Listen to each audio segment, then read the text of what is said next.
नमस्ते मित्रांनो. पूजेत नारळ कोणत्या देवतेला अर्पण करावा? नारळाला मित्रांनो श्रीफळ असेही म्हणतात. श्रीफळ म्हणजे माता लक्ष्मी होय. पण वेगवेगळ्या वेळी नारळ अर्पण करण्याचे महत्त्व हे वेगळे सांगितले जाते बघा. सात्विक पूजेमध्ये नारळ वाढवणे आवश्यक असते. शंकराच्या मंदिरात कधीही नारळ फोडला जात नाही, तर फक्त संपूर्ण नारळच अर्पण केला जातो. ज्या देवतेत शंख आहे त्या देवतेला ओले नारळ अर्पण करावेत.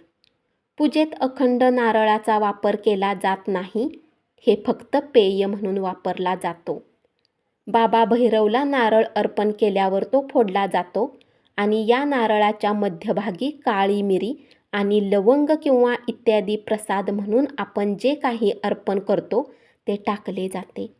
विष्णूजी आणि लक्ष्मींना नारळ कधीही अर्पण करू नयेत, तर तो वाढवावा आणि त्याचे पाणी आपल्या घरच्यांनाही प्यायला द्यावे.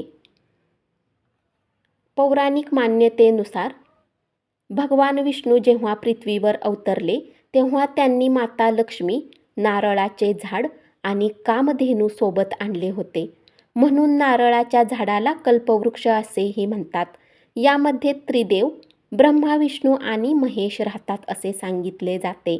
नारळावर केलेल्या छिद्राची तुलना भगवान शंकराच्या डोळ्याशी केली जाते आणि जवळजवळ सर्व विधीमध्ये त्याचा वापर केला जातो.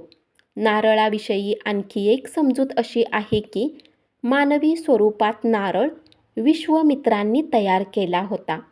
एकदा विश्वामित्र इंद्रावर रागावले आणि दुसरा स्वर्ग बांधू लागले. दुसरे जग निर्माण करताना त्यांनी माणसाच्या रूपात नारळ निर्माण केला. त्यामुळे नारळाच्या शेंड्याच्या बाहेरील बाजूस 2 डोळे आणि 1 तोंड अशी रचना आपल्याला दिसते. नारळाचे कठीण कवच अहंकाराचे प्रतीक आहे, तर आतील भाग आत्म्याच्या शुद्धतेचे प्रतिनिधित्व करतो.